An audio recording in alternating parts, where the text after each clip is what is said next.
On this lesson, we have created a concept of class.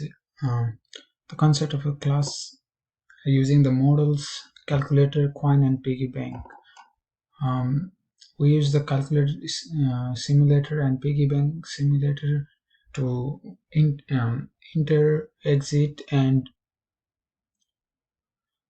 find the location and the window title. To run the let me run the program and see.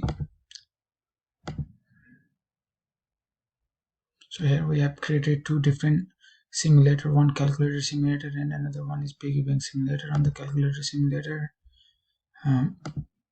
we enter the button. If we enter the wrong one, it will say the invalid number. Is to the enter, then do plus sign, and we can check on the results. We can do the mass subtraction and check on the results. We can do the multiplication and check on the results, division, so wise. And we can exit. It will go back to the main screen. Likewise, we can check the piggy bank simulator. So we can insert the nickel, we can insert the dime, we can insert the quarters and check the history. So far we have inserted 2 nickels, coin history, so 2 nickels, 2 dimes, 3 quarters. On the start it will say so the quantity of the nickels, dimes and quarter inserted. Now we can exit and it will go back to the same screen.